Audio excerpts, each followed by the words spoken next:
All right, we're going to call this meeting to order, the March 5th, 2026 Woodland Park City Council meeting.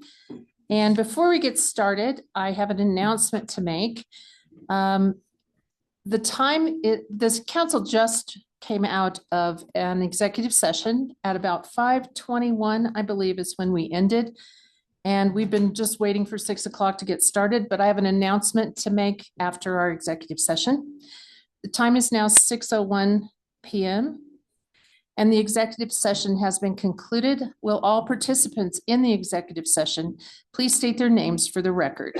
Catherine Nakai. Seth Bryant. Jeffrey Gear. George Jones. Steve Smith. Aaron Bassoletti. Una Williams. Monica Mendoza. Karen Schmink. And Kip Wiley was also with us. So I will just share that since he's not with us tonight. And I'm Kelly Case. If any person who participated in the executive session believes that any substantial discussion of any matters not included in the motion to go into executive session occurred during the executive session, or that any improper action occurred during the executive session in violation of the open meetings law, I ask that you state your concerns now. All right, hearing none, I will continue with the public meeting. All right. Monica, would you call the roll, please? Turn on my microphone. Mayor Case. Here. Mayor Pro Tem Nakai. Here. Councilmember Bryant. Here. Councilmember Gear. Here. Councilmember Jones. Here. Councilmember Smith. Here. All six present. Mayor, you have a quorum. Thank you so much. Would all of you please join me in the Pledge of Allegiance?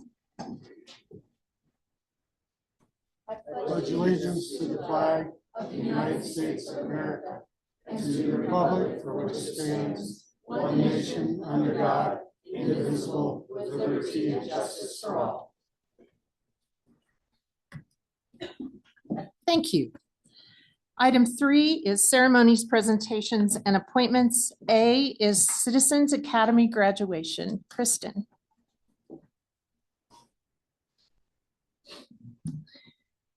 Good evening, Council and Mayor. I'm here tonight as your staff representative for the Citizens Academy program. Very excited to be here tonight. We have all of our wonderful graduates here tonight. I'm going to jump right in. We had several sponsors this year that I want to thank. Their contributions are what helps keep our program thriving and growing. It also helps support the fact that we have a small budget for really big goals, and all of their contributions make such a difference so that we can pour into the program. So AJ's Pizzeria, Charis Bible College, Mayor Case from the Case Advantage Realty, Mary Sikowski from eXp Realty, and Anderson Enterprises were our sponsors for this year. So thank you so much for your contributions. I want to thank all of our department directors and city staff. To put on Citizens Academy, it takes a team effort. Our department directors, their support staff put a lot into making sure all of our materials and slide decks are ready, the binders that we prepare for students, setting up the program every night, taking it down every night, providing food. It is a lot of work and it takes a team. I want to give a special shout out to 3 staff members who are here tonight. One is one of our students, Grant Atai. We also have Rick Dieter and Sean Cushman in the back. The 3 of them are my support system. They have shown up every night. They've stayed long hours. They've helped do all the heavy lifting, and it makes such a difference so that I can focus on some of the other portions of the academy. And then also just the setup and takedown is a lot of work, and it just helps everything move a lot faster. So I'm very grateful for their help and assistance. So what is Citizens Academy? Citizens Academy is a free in-person civics program provided by the city of Woodland Park. It is open to area residents. We do prioritize local residents to give Woodland Park folks the first advantage, and then we open it up to others in the county or surrounding area. It's for anyone that wants hands-on exploration into local government. We visit every department. We do a lot of city tours. It gives them a chance chance to connect with city staff, elected officials, and more to ask questions and really just get a sneak peek behind the scenes that you might otherwise not have. Some of our program goals are for our students to become more involved and active residents in their community. That could mean applying for a board, committee, or commission. It could lead to a city council seat. There's really endless possibilities, even as city staff. And so the one thing I love to hear is that after the program is over, we really get a lot of great feedback. And I do see a lot of those folks get more involved. So you know that the program is working. This was our schedule for this year. It was a 9-week course. 9 weeks is a really big chunk of time for folks to commit to. A lot of these people have families. We have student athletes. We have people that work really demanding careers themselves. And so I'm grateful for the fact that they choose to donate several hours every week between January and tonight to participate in the program. So I'm going to review just some of our time together. We kick off our first session with local government. You can see Mayor Case there at the podium, walks us through all the ins and outs of local government and city council. One of the cool features of one of our first programs is getting to see some of the city's original handwritten charter books. Those do not make a public appearance very often, and Citizens Academy is one of the only places you can see them. It's really cool to get to see those documents. We move through to planning. Our students work on presenting through a mock activity, developing a parcel of land. It's an entertaining class because sometimes they take a silly route, sometimes they apply it more to real life of what could they bring to Woodland Park, but it starts to spark conversations about how our residents can be more involved in our community. We move on to finance. That is also a really cool activity because through finance, they work on doing a mock budget activity. And then we move on to city council as well, where they get to have a kind of like a spotlight in Hollywood and play different roles, whether they are passionate residents about a particular cause, the mayor, or a city council member. And they work through those roles to come to conclusions. And you can see that's kind of a fun class sometimes. From there, we go on to public works. This class is what I call touch a truck for grownups. We learn all about the first hour, about the many ins and outs and responsibilities of public works and what it takes to keep our infrastructure solid and our community running. And then we go over to the public works shop and we encourage you, please climb in the trucks, get to experience what the viewpoint and vantage of our plow drivers is like. You know, we tell folks to keep their children out of snowbanks and things of that nature. And you can't really get a good idea of why that's so critically important without being behind the driver's seat. So it's a cool opportunity. Wastewater. This is my favorite tour. I really pump it up. This year was a little challenging because we were hit with a pretty significant ice and snowstorm that night. And so we were all very bundled and had to kind of hustle through the outside portion of the tour. This is towards the end when we are in the shop where we used to house some of our compost. From there, we go on to water with our utilities director, Kip Wiley, and learn all about the water process and how we keep taps running in the community. This is also from water, so the back end of when we're in the lab. And also from wastewater. So the process of wastewater is pretty cool because we start on the shed, the intake shed outside on the property where all of the raw sewage comes in from the community. And we go through the entire process, start to finish, of how that became compost. And this is a lab where we end for wastewater. So they get to learn about, it's really chemistry, a delicate balance that they have to navigate every day of making sure that we have appropriate ratios of everything that we need to support the system. This is also from wastewater. A few of these pictures, you'll see noses covered because it's a tour. And then, as Chief Deisler likes to say, we save the best for last, ending in the police department.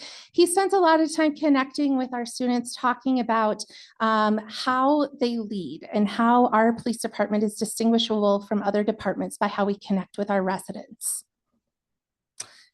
And Citizens Academy 2027 will be launching. I usually post that in the fall, so I would love for the community to stay tuned. It is widely posted between all of our social media channels, the city's website, and then also in the Courier. So you can look forward to that in the fall.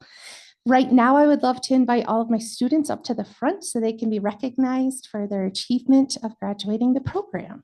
So if you guys want to come up to the dais, we will all meet up there. Yep. Go.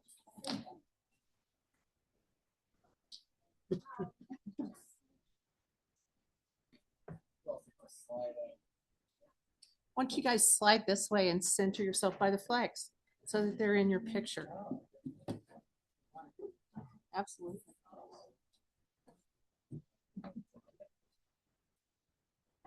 Hey, no touching.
Grant's finally in the back row.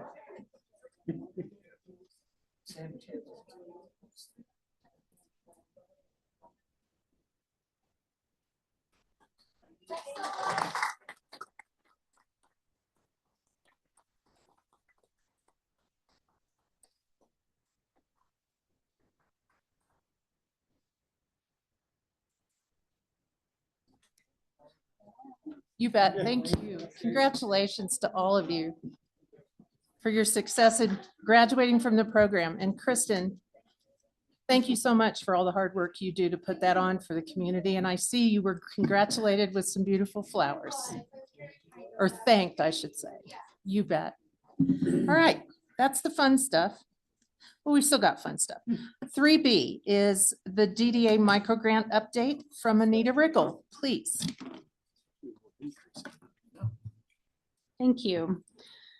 Again, Anita Riggle, Main Street Manager. Here on behalf of Main Street, wanted to talk about the DDA microgrant. The applications are opening tomorrow, March the 6th. The applications will run through May 1st. The allotted pool of funds from the DDA this year is $200,000. $5,000 is the max award per business or resident in the DDA boundary area.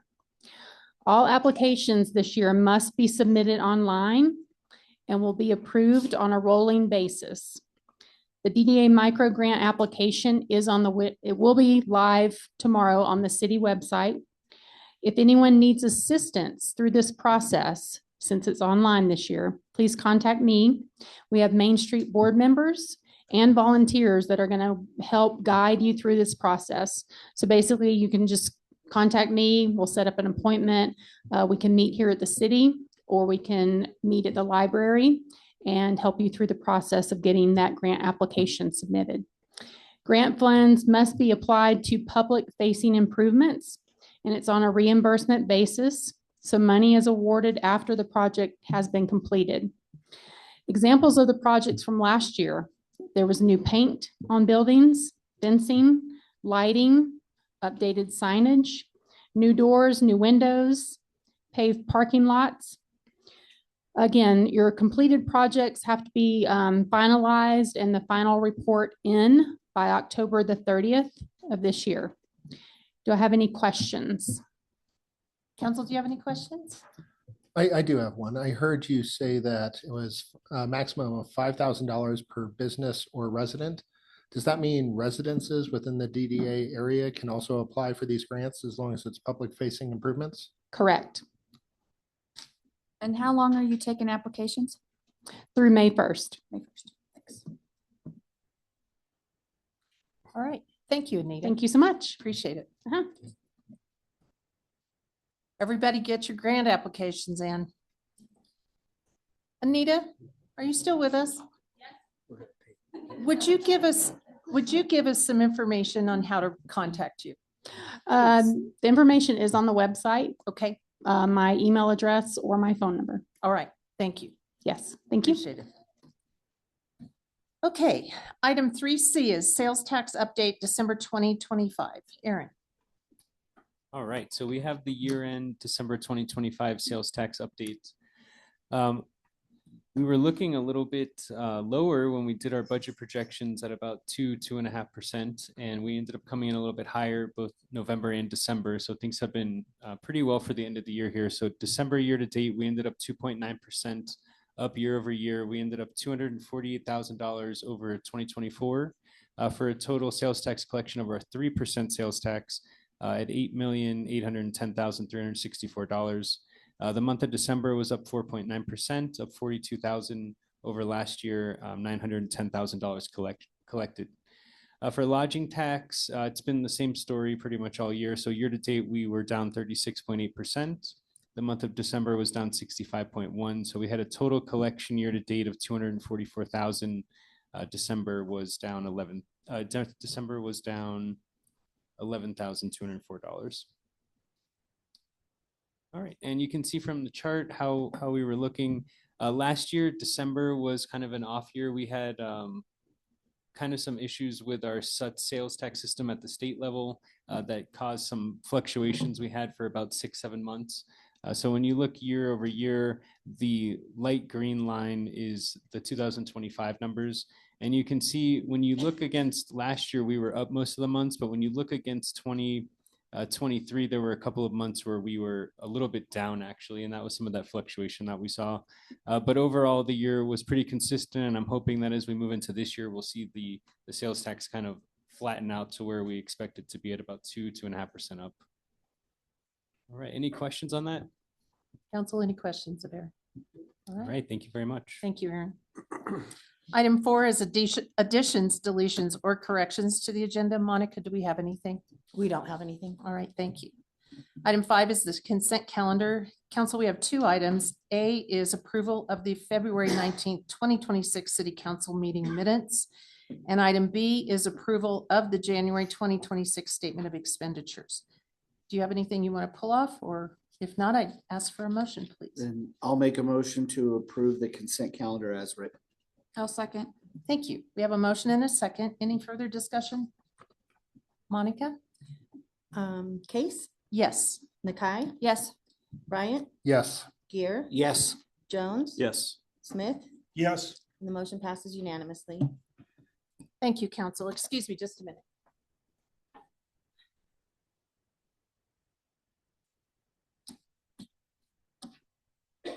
I take notes and I forgot to get my notepad out. Thank you. Item 6 is public comments on items not on the agenda. Do we have anyone online, Monica? We don't have anyone online or signed up. Okay, anyone in the audience wishing to address the council on public comment of items not on the agenda? All right, seeing no one. Looks like I didn't need my notepad. I'll do that more often. I'm just kidding.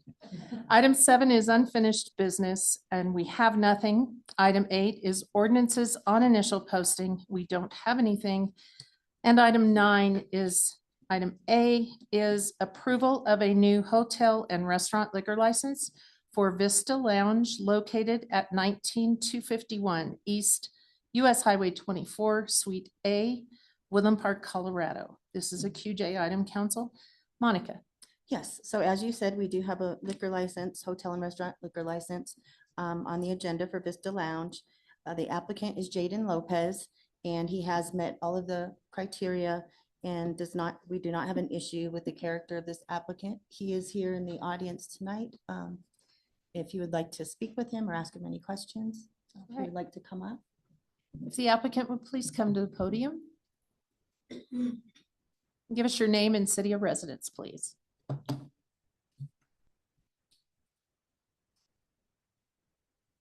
Hello, I'm Jaden Lopez. I reside here in Woodland Park. Welcome. Thank you for having me here, City Council. If you'd like to share just a little bit about your new venture. Practically, I'm opening a bistro restaurant. Okay. Practically having crafty drinks, food, such as mocktails. I think it'll be very good for the city of Woodland Park all around to have such culinary differences. And yes. Excellent. Thank you. Council, do you have any questions of the applicant? All right. Seeing no one, thank you, sir. Thank you. All right. Any other discussion, council, before I open the public hearing? No, just for this is where Casa Grande used to be, right? No, No. it's No, where's it at? actually where the Great Outdoor Adventures used to be by U-Haul. Yeah, which used to be Casa Grande before that. And before Okay. that was Wiley's. Okay, sorry. Okay, so the U-Haul. Before that. Before that was, was, Yes, it wasn't it? was, Gosh, yes. I forgot all about okay, that. so just so that the public knows where it's at, because nobody ever knows what the addresses are on 24, so, okay. All right. Thank you, Catherine. All right, I'll open the public comment portion of the public hearing. Is there anyone online or in the audience wishing to address the council on this item? There's no one online. Thank you, Monica. All right, seeing no one rushing to the podium, I will close the public comment portion of this public hearing and look to the council for further discussion or a motion, please. I'll make a motion for the approval of a new hotel and restaurant liquor license for Vista Lounge located at 19251 East US Highway 24, Suite A, Woodland Park, Colorado. Second. All right, thank you. We have a motion and a second. Any further discussion, council? All right, Monica? Nakai, Yes. Bryant, Yes. Gear, Yes. Jones, Yes. Smith, Yes. Case, Yes. and the motion passes unanimously. Thank you and congratulations. Good luck. Item B is approval of ordinance 1521, series 2026, an ordinance of the city of Woodland Park repealing and replacing Title 16, Title 17, and Title 18 of the Woodland Park Municipal Code, repealing section 5.24 and adopting a new unified development code. Karen. Good welcome. evening. Good evening. So this is actually kind of surprising that it's rather emotional after 3 years of Yes, long, ma'am. arduous, detailed work on behalf of the Planning Commission, some members of the Board of Adjustment, Catherine Nakai, especially from City Council, was in there for many, many of our work sessions in reviewing our existing regulations related to subdivisions and zoning and restructuring them into a considerably more useful unified development code. So tonight we have with us Jennifer Gardner with Logan Simpson, who's got a PowerPoint presentation. So Jen, you're next. You might want to cue that up. And it does take a few minutes to go through this. And so those of you that have heard a lot of this before, just bear with us because there's always somebody new to the party. And we want to make sure that they understand the level of review and detail and thoroughness that went into preparing this document. I think that's very important to helping us finish getting this across the finish line. And there are a couple of things that we are going to dive into in a little more detail at the end of this. One was related to private stables, which arose during first reading. And then we identified another issue within the sign section where we had some extra language that didn't belong. I don't know. We must have got excited drafting things. So we'll highlight for you in terms of that needing to be removed. And I've got 2 teeny things that need to be plugged back in. So it's really housekeeping matters at this point. But just thank you very much for your attention. And with that, I'll turn it over to Jen. Welcome, Jen. Thank you, City Council, members of the public. As Karen said, this is a really exciting evening for us after so much hard work on this code project. So I do have a possibly 15-minute presentation, so bear with me. We'll try to get through this as quick as we can. All right, so First of all, just wanted to kind of remind everybody who has heard this presentation before and those who have not in the past, the project objectives. So as Mayor Case mentioned, this is a restructuring of Title 16, which is the mobile home regulations, 17, which is subdivisions, 18, which is zoning, and a portion of Title 5 regarding wireless communication facilities, combining all of that into one single code for ease of use. We updated language to modernize terminology, ensuring plain English and including purpose statements throughout, consolidated and updated definitions, centralized and clarified application procedures, detailed review and approval authority responsibilities, modernized terminology in the use table, updated the parking table to correspond with those changes, and incorporated recently adopted ordinances on short-term rentals, natural medicine businesses, and water requirements for development. So a quick overview of the process. Like we keep saying, this has been a very long process. It really started with the comprehensive plan update that was adopted in October of 2021. And kind of on the tail end of that process, we started to do an initial code analysis to decipher where it needed to go in conformance with the comprehensive plan and just in general. That began a process of some preliminary code restructuring, which launched us into phase 2. We're here today really talking about that phase 2 portion where we finalized the restructuring, clarified application procedures, and as Karen mentioned, had many planning commission work sessions. Since we're redoing the structure, since the focus of this project was really restructuring and not changing a lot of metrics, there are some additional updates that will need to be updated down the road. A quick overview of the process from the outreach perspective. Like I said, we had that initial analysis completed in 2021, really started this phase 2 almost a year later in 2022. We had about 20 plus work sessions with the Planning Commission. And as Karen mentioned, we invited City Council and Board of Adjustment to all of those meetings and did have a couple of representatives at many of those meetings.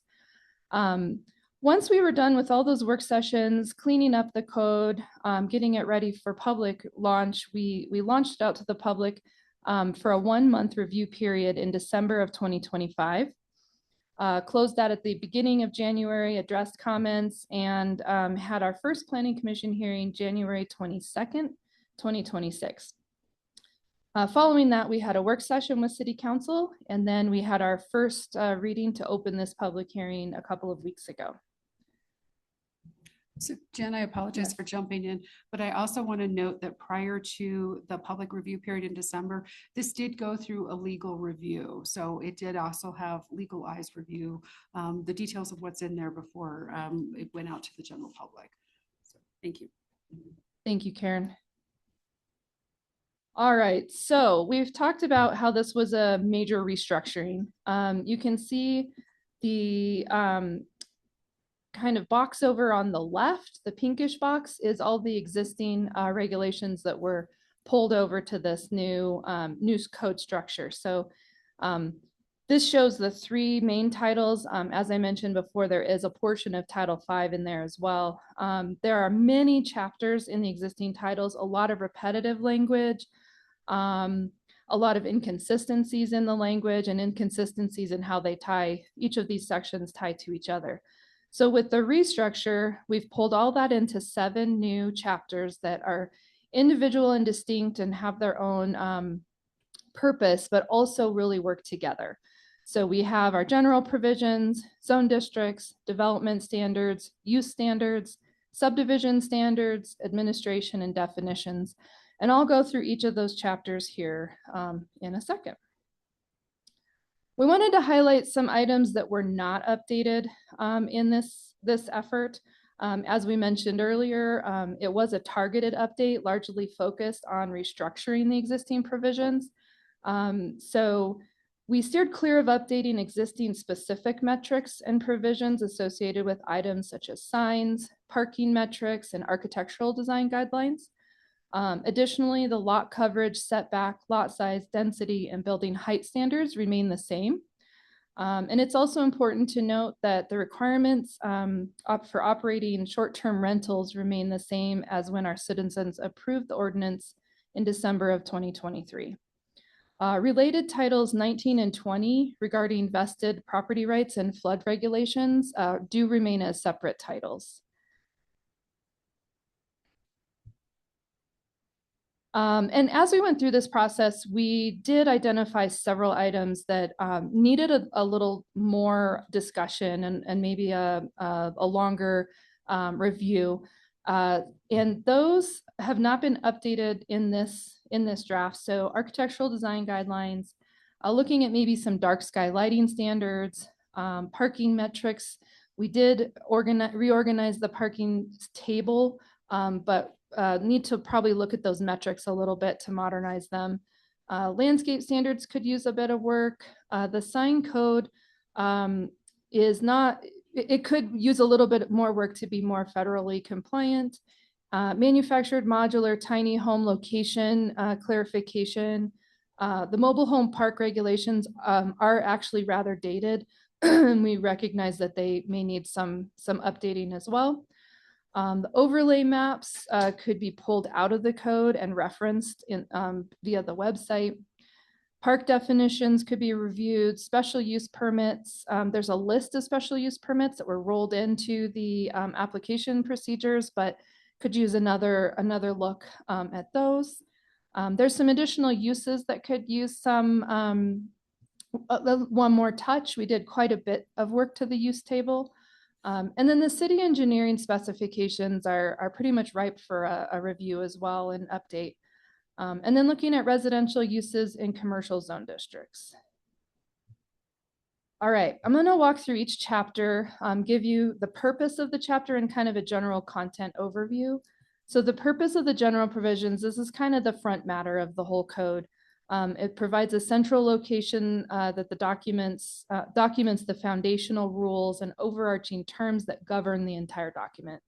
It establishes the title, authority, effective date, and purpose. Establishes that this UDC is the minimum requirements applicable to all land, buildings, structures, and uses located within the city of Woodland Park.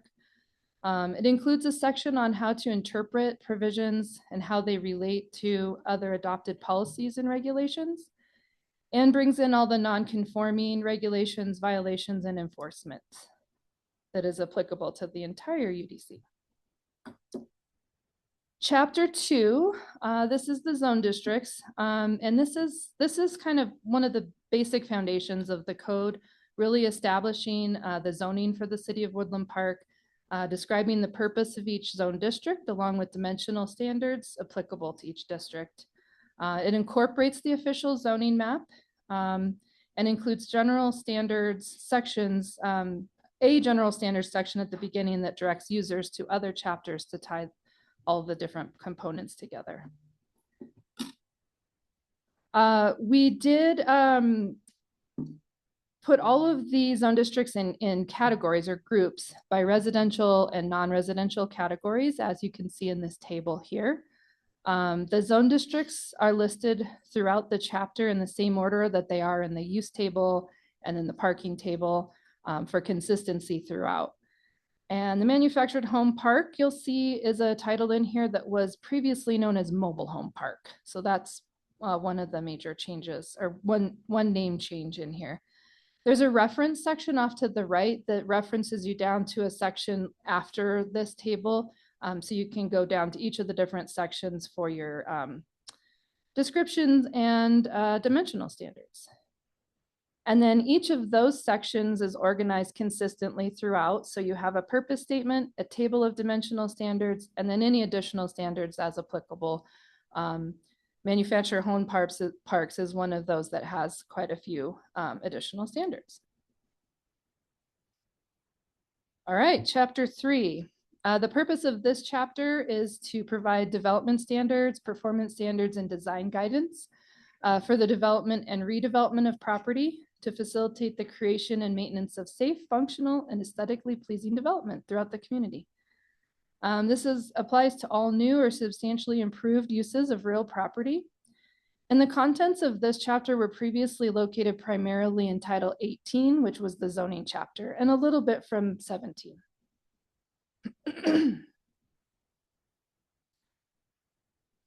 Some of the standards you might find in this chapter are erosion and sedimentation standards, site and building design standards, landscaping, fencing, screening, and exterior lighting, parking requirements, and the sign regulations. And as we mentioned earlier, there are several sections within this chapter that have been identified for some future discussion and update. So chapter 4, this is our use standards. This chapter is, the purpose of this chapter is to provide regulations for uses and how they're allocated within each zone district, and does include some use-specific design standards as applicable. The contents of this chapter were previously also located primarily in Title 18 of the zoning regulations, and the telecommunication regulations from Title 5 have moved over to this section as well. This chapter lists which use can be developed within each zone district, detailed in Chapter 2. And as mentioned before, the short-term rental standards remain the same.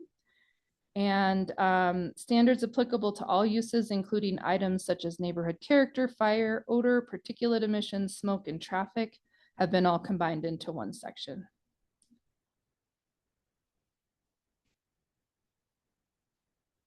Lost my mouse there for 1 second. This is an example of that use table. It has across the top, like I said before, the zone districts. Then down the left side is each of the uses categorized under specific kind of use categories. We have a column for standards. So any use that has use specific standards would have a number in that column, and that would relate down to that next section.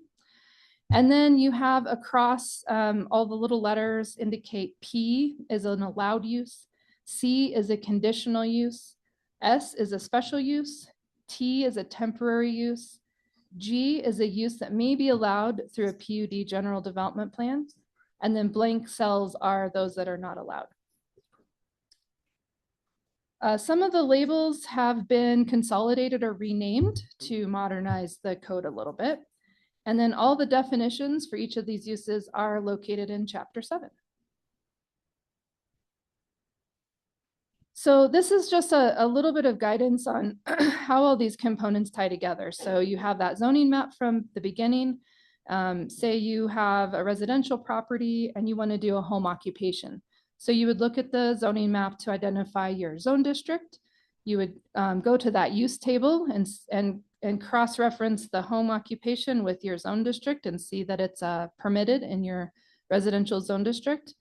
And then you would go further over to those use-specific standards and probably look up the definition just to make sure that you're thinking of a home occupation the same as the code does. So when I said earlier, all the different components work together, this is one example of how many of the different chapters work together. All right, Chapter 5. The purpose of this chapter is to provide regulations specific to the physical design of subdivisions and the required infrastructure. Additional detailed design requirements are located in the engineering specifications. And this applies holistically to all subdivisions of land. The contents of this chapter are primarily from Title 17 of the current code. The subdivisions have been classified within this chapter as major, minor, and exempt. And then the procedures and application requirements and review criteria are all located in Chapter 6. General standards that must be met when subdividing land are street design, bicycle and pedestrian trails, utilities and easements. All of those are spelled out in a section. There's a section on dedication of parkland or payment in lieu of land dedication.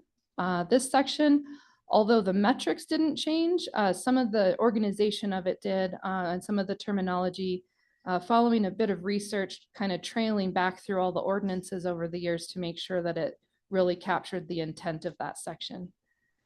And then there's a section on subdivision improvement agreement and financial guarantees. And as we've mentioned a couple of times, the city engineering specifications have been identified for a future update. Almost there. All right, chapter 6. This is probably one of the biggest chapters in the document. It provides regulations for administration of the entire Unified Development Code. Provisions of this chapter are applicable to all development applications, and the contents of this chapter was previously located across all of those existing titles. Processes for reviewing applications are now centralized, reformatted, and expanded for ease of use. And I'd like to mention, Karen and I have talked about this several times throughout the process, but when I said the contents of this chapter came from multiple locations, I think we found over 40 or 50 locations, mentions of application requirements throughout all the existing standards. So we were compiling all of those and trying to create a consistent formatting for ease of use. We added development review summary tables. They provide an overview for who reviews each application, makes the decisions, when a public hearing is required, and when a pre-application conference would be required. That consistent formatting I talked about, each application has a purpose statement, an applicability statement, details the procedure, the submittal requirements, and the review criteria. And chapter 7 is our definitions, includes all of the definitions of words, phrases, and uses found throughout the UDC. We did remove some obsolete definitions, updated terminology to modernize several definitions. Many of the terms corresponded to the proposed uses listed in the use table found in chapter 4. So all of the use labels are defined in this chapter. And then all definitions are alphabetized for ease of searching the document. There are several uses that have a number of additional definitions embedded under them. And so we've grouped them and given them an acronym so that it's clear that all of the micromobility uses go together, or all the natural medicine business uses go together. All right, there we are. We made it through the whole code overview. So after the Planning Commission hearing, City Council held a work session on February 5th, 2026. And the initial posting of Ordinance 1521 Series 2026 was February 19th, 2026. And concerns regarding private stables were brought to the staff's attention at the first reading. I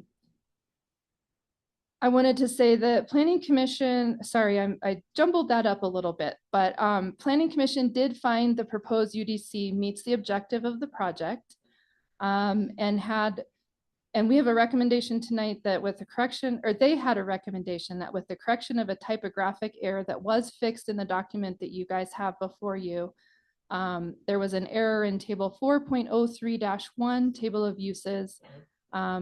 With the correction of that error, Planning Commission recommended the City Council approve the proposed ordinance repealing Title 16, 17, 18, and Section 5.24 of the Woodland Park Municipal Code, and to reestablish and adopt said regulations as the Unified Development Code.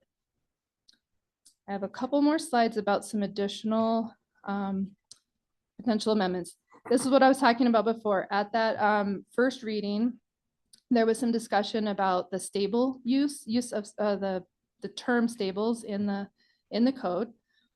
We, after discussion, have proposed to amend the use table 4.03-1 to move private stables from an agricultural use to an accessory use and show it as permitted only in the AG zone district, and then change the designation of commercial stables in the AG zone district from permitted to conditional. Additionally, we'd like to propose an amendment to section 4.05.35, stables, commercial or private, which is the use standards, to add a provision D1 stating that private stables are limited to an accessory use to a single household detached dwelling. Also, at the very end of that section, we were missing one word, horses. So we propose that we add that word back in. One other edit, as Karen, I think, mentioned in her presentation, that as we were going through compiling everything for the hearing, we noticed one kind of duplicate section. As we went through this whole process, there were many times that we added things in, pulled them back, kind of changed things around. As you can imagine, it was kind of like a ball of clay taking form into a bowl or something. And through that process, we have one little section in the temporary signs that was added that we had at one time talked about removing it. It did not get fully removed. So we would like to propose tonight that we delete the clause in its entirety regarding temporary signs on pages 3-27 and 3-28, as this information is actually addressed in section 3.09.06. We'd like to reinstate clause I, which is holiday and seasonal decorations, and J, campaign signs, and amend the second sentence of section 3.09.03 on page 3-24 to reference the correct subsections of A through J. So those are our proposed revisions for you to consider this evening. And that concludes my presentation. Thank you very much, Jen. Karen, do you have anything to share with the council at this point? The last slide Jen has up for you is the final recommendation for you this evening, and that is making the finding that this proposed code meets the objectives of the project, it's legally sound, and provides a functional structure for the city's zoning and subdivision regulations. And then our recommendation is to approve ordinance 1521 with its title as in its full, and then with recommended edits. And we've got a summary there of that edit to table 4.03-1 regarding private stables and commercial stables, an edit to section 4.05.35 regarding stables, commercial or private, and then those edits to section 3.09.03. It's titled no permit required, but it pertains to signs. And then just so you're aware, I have another Word document started that details specifically like the strikeouts and stuff that would need to happen around each of those. If for some reason there's something else council wants to amend or revise, we're able to clearly document that for clarity for the record and moving forward for codification. So let me know if that's where we need to go. I can share that screen and you can see that your desires coming to fruition. So thank you very much for your time and attention this evening. And I appreciate you going through that presentation with us. Thank you. Thank you, Karen. Council, questions of staff? Look at that. You did such a good job. They have nothing to say. We've been talking about it for 3 years, so. It's been a process. Catherine and I have been here for all 3 years. Yes. I do want to thank you all for your hard work, along with Larry and Dawn and everybody else on planning. You guys did a great job. Thank you very much. Absolutely. Thank you. Yeah, Planning Commission, they're truly your heroes in this process for the tremendous amount of hours they spent with us. So thank you for acknowledging them. I'll echo that, Catherine. I'll echo what you said too, Karen. All right. Anything else, council? If not, I'll open the public hearing. All right, then I will open. No, I forgot Valerie. There she is. Thank you, Valerie. All right, then I will open the public comment portion of this public hearing and see if there's anyone online or in the audience that wishes to address the council. All right, seeing no one, I will close the public comment portion of this public hearing and look to further discussion or a motion, council. Okay, I will make a motion to approve ordinance 1521 series 2026, an ordinance of the city of Woodland Park repealing and replacing Title 16, Title 17, Title 18 of the Woodland Park Municipal Code, repealing section 5.24 and adopting a new unified development code with the recommended edits to table 4.03-1, table of allowed uses regarding private stables and commercial stables, section 4.05.35 stables, commercial or private, and section 3.09.03 no permits required signs. Second. All right, we have a motion and a second. Any further discussion? Monica? Yes. Bryant, Yes. Gear, Yes. Jones. Yes. Smith, Yes. Case, Yes. Nakai. Yes. The motion passes unanimously. Congratulations, ladies. Congratulations to the Planning Commission as well. Good job. That takes us to item 10, which is new business. We have nothing. So we are at reports, council mayor's report. All I have this evening are events. March 5th through March 19th, 2026. On Tuesday, March 10th, from 5:30 to 7:30 PM in City Council chambers, the Greater Woodland Park Chamber of Commerce is hosting a candidates forum for Woodland Park City Council and mayoral candidates. This important forum allows the community the opportunity to become an informed voter before the ballots are cast. On Thursday, March 12th, from 5:30 PM to 7 PM at the UPass Cultural Center, the Greater Woodland Park Chamber of Commerce is hosting the Teller County Assessor Talk. This is an opportunity for open dialogue and community connection on a range of topics. And on Tuesday, March 17th, which is St. Patrick's Day, from 5:30 PM to 7 PM at the UPass Cultural Center, the city is hosting a community meeting to discuss the Shining Mountain Golf Course. That's all I have, Catherine. Yes, the only thing I have with the UAC, we'll have our first meeting of the year next Wednesday instead of Tuesday. We moved it to Wednesday, March 11th at 4:30 upstairs. That's all I have. Keep Seth. Woodland Park, oh, thank you, pardon me. Sorry about that. Keep Woodland Park Beautiful has their next monthly meeting on Thursday at 5, right? 5, yep. Again, we are really want to encourage you. If you're looking for a committee to join, if you're looking for a way to get involved in the city, this committee is a great way to start. I'm speaking to you, all of you Citizens Academy graduates. It's a lot of fun. You get to make a visible impact in the city. And if you've got any interest, I would encourage you to join. I also want to thank Judge McClintock, who recently had her last session in court here. She's moving on. She was invited by the governor to be a judge in the Teller County Court. So wishing her all the luck and thanking her for her service to the city. And then I also wanted to thank Kristen for putting on an amazing Citizens Academy, along with the other city staff who participated, Suzanne Leclerc, Cindy Keating, Judge McClintock, and Carla, the court coordinator, Rob Feltz, Kip Wiley, Chief Deisler, Karen Schmick, and of course, Aaron Vasilati as well. Really, I've been sitting up here about a year. I thought I would have kind of heard it all, and it was such an eye-opening experience. If you ever have the opportunity, you see Kristen's post coming around in the fall, I encourage you to sign up. It really is a neat experience. Thank you, Seth. Jeff. So first off, it's really almost been a year. Yeah. Ooh. Wow. Time flies. Okay, so Historical Preservation Committee, we met here on Tuesday. We had a really good discussion about the Roberts House and the Voss Building. We're really focused as a committee on those initiatives. So we had a really good discussion on that. Otherwise, that is all I have.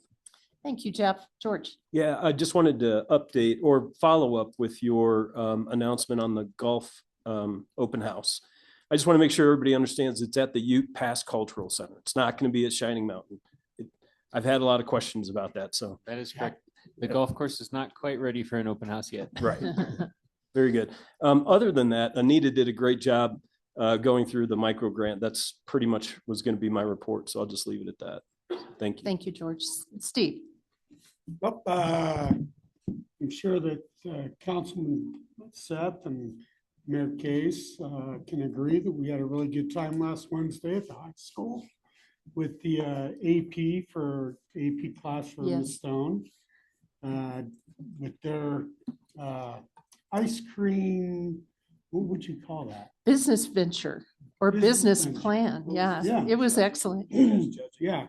Yeah. I had a pretty, really good time with that. And they go on every 2 years. Mhm.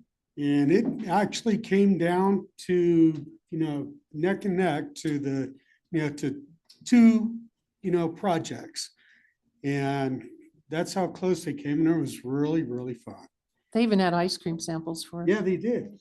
Yeah, this is my second year judging those projects, and it's just amazing how those students perform. They're just amazing. And they're very comfortable speaking in front of folks, and it's just a great Yeah. project. Thank you. Outside of that, love your family and love your friends. Mhm. Thank you, Steve. City Attorney.